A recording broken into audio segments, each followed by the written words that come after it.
Hello, it is 2 a.m. and I am going to be giving a brief overview of how subtypes work in Model G2 because everyone keeps asking me questions about it, and instead of explaining the same things over and over, I would like to be able to direct them to this video.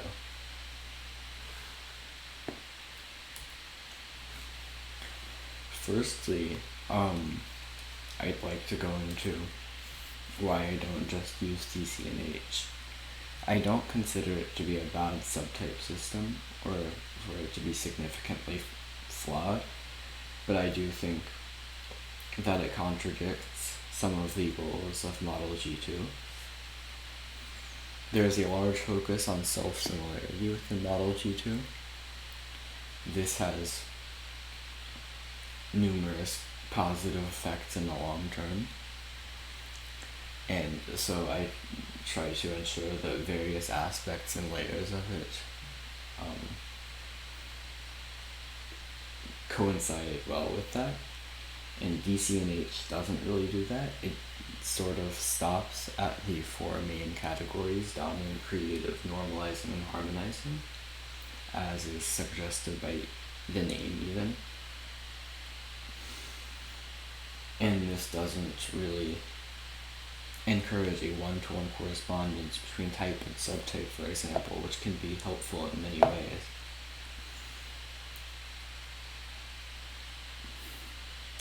Also, DCNH does not focus on social roles. It does to a certain extent, but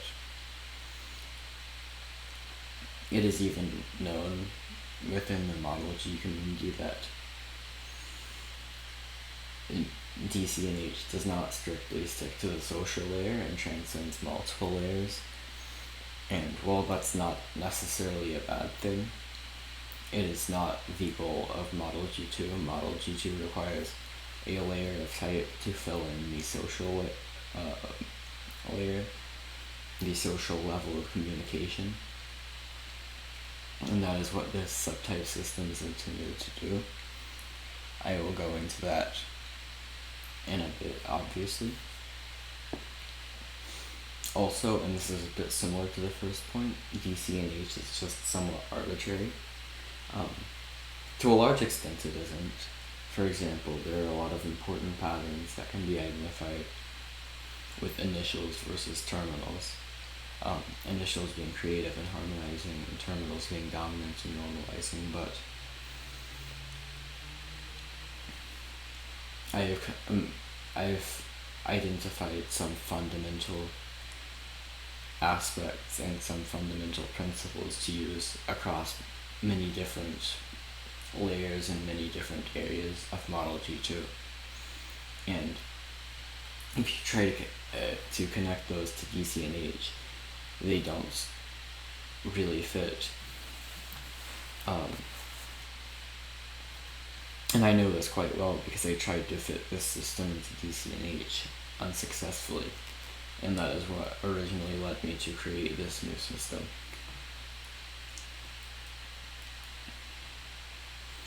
What does Model G2 use instead? In Model G2, subtype determines one's social role, what they play in society. It is a 16 subtype system. Each subtype corresponds to a type. Despite this, as it is used in practice, there are four main categories of subtypes, similarly to DCNH. These are based on the four social styles, which are the social equivalent of intellectual style, something that you might know as cognitive style, as Victor Belinko refers to it. But despite this, these four main ways of separating the subtypes should not be the only thing that's taken into account. Things such as quadrant, especially club, should also be taken into account. Not all leading subtypes, for example, are the same.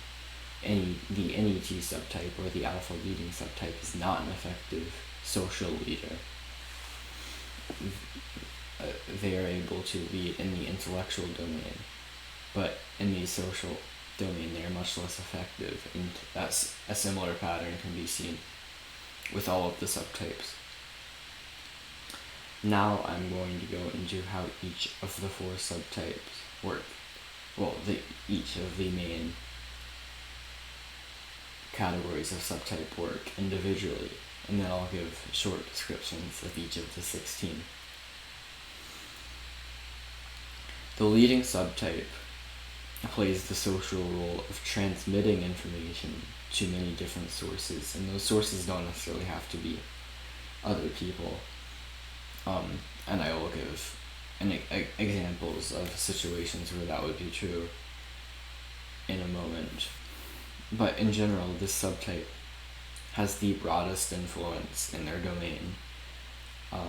The subtypes that are leading are NET, FEN, SEF, and TES. These are the 4 leading subtypes. Alpha leading influences a wide variety of intellectual fields. They are a prolific thinker, inventor, or innovator. Beta leading subtype, or FEN, emotionally agitates people, similar to what in the actual type FEN does, showing them the importance of the cause. They are a good advocate or a firebrand. Gamma leading or SEF subtype procures a high social rank and controls the social atmosphere. They tend to manipulate people in pursuit of personal desires, although they're not completely selfish as much as that description would suggest that.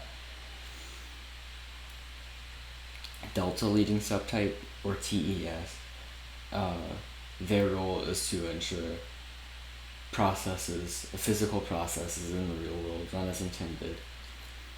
They are often administrator of a vast range of territory. However, they might promote decentralization. They don't tend to be very authoritarian in nature. The recombining subtype is similar to the leading subtype in its connection to many sources, but the difference is that it receives information from those sources and processes it. That is its main role. This subtype has the greatest breadth of understanding. The following subtypes are recombining: FES, SET, TEN, and NEF. The alpha recombining subtype operates in the social sphere and enthusiastically makes contact with many people and enters diverse social situations. The beta recombining subtype stays attentive to obstacles and threats, responding when necessary. They are a flexible tactician. At this point, I'd like to point out that you might be noticing these are pretty similar to the actual types in a social form. That is true, and I fully intend for that to be true. The point is to show that type determines how we intellectually process information, and then that processing is channeled into the role we play in society, and that's what this is. When you take your type and your subtype, all of the information that is processed by your type is then expressed by means of your subtype.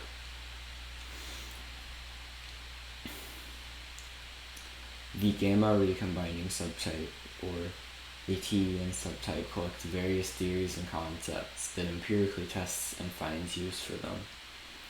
And the delta recombining subtype, or the NEF subtype, tends to find interesting people and encourage their talents, and also identifies disparate, promising opportunities. I kind of just threw that other thing in the middle, but I hadn't written anything for it, and I wanted to make that point before I forgot. The stabilizing subtype receives information from a few sources, and through this attains the greatest depth of understanding. The following subtypes are stabilizing: SIF, TIS, NIT, FIN. And I know this is very shallow, this doesn't explain that much. This is probably not that helpful, and I'm sure a lot of this seems obvious. I'm going to go into much more detail in the article.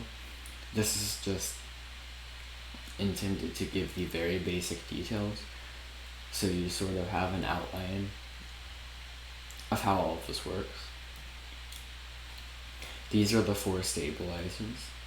The alpha stabilizing subtype, or the SIF subtype, learns methods of resolving physical or psychological discomfort, then applies those methods to oneself and to others. And something I'd like to point out about that is that these don't necessarily need to be general methods or principles. This can manifest through the alpha stabilizing subtype understanding the workings of specific people through experience and knowing what to do to stabilize them and create well-being in them. The beta stabilizing subtype, or the TIS, studies rules and regulations, then uses them to guide interaction with their surroundings. They are good at enforcing conformance and order. The gamma stabilizing subtype, or the NIT subtype, collects information and becomes well-versed in specific intellectual fields. Then they use this information to ensure long-term stability. They, as you might expect, predict future peril, and then they determine what action needs to be taken to stabilize that. So unlike the alpha and beta stabilizing subtypes, their focus on stability is more long-term. And the same is true of the delta stabilizing FIN subtype, who acts patiently and altruistically, creating a positive and stable psychological atmosphere. The filtering subtype transmits information to a few sources, and as a result have the deepest influence within whatever club that they focus on. The last 4 types, the TIN, NIF, FIS, and SIT subtypes are filtering. The alpha filtering, or TIN subtype, finalizes the theory or ideology, resolving contradictions and maximizing accuracy. They distill the theory or ideology down to its most fundamental parts and focus exclusively on those. The beta filtering subtype, or the NIF subtype, retreats into idealism and fantasy, hoping for a better future, and is good at surviving through difficult situations. This is a very common subtype for people who are in an extremely difficult situation that other subtypes would not be able to easily live through. Which is a bit sad, but it's necessary. It's a role that needs to be played. The gamma filtering subtype, or the FIS subtype, creates distance from those who act immorally or inappropriately, and they work towards a safe environment for themselves and those who are close to them.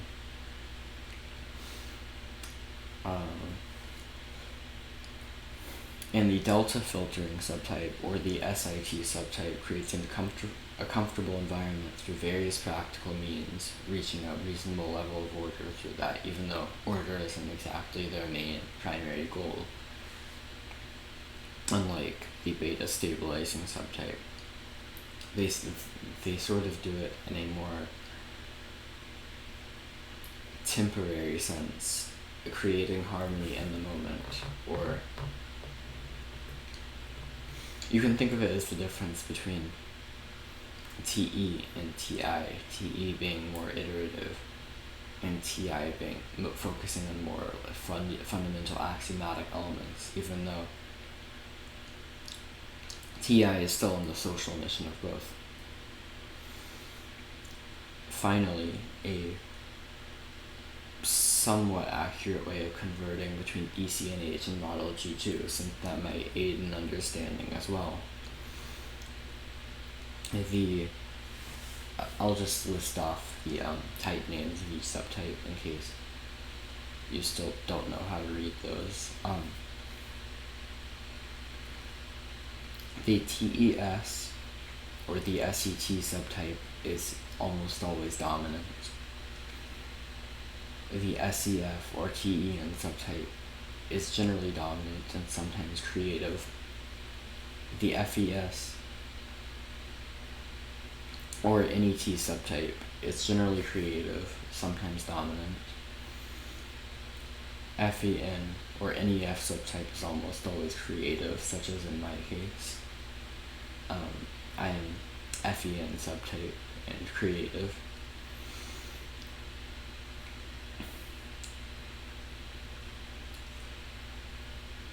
TIS or SIT subtypes are almost always normalizing. SIF and TIN subtypes are generally normalizing and sometimes harmonizing. NIT and FIS, I believe, subtypes are generally harmonizing but sometimes normalizing. And the last of those, NIF and FIN, are almost always harmonizing. Those are the main elements.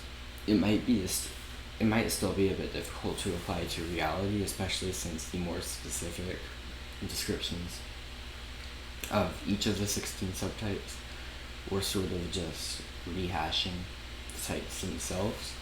So in a few days I might give practical examples of the difference between type and subtype in another video. For now, these are the basic mechanics of it. I hope you enjoyed this. I hope you found it helpful and won't ask me the same questions over and over now. Do feel free to ask though if there was anything that this didn't explain. I am always happy to help. Okay, I want to sleep now. Goodbye everyone.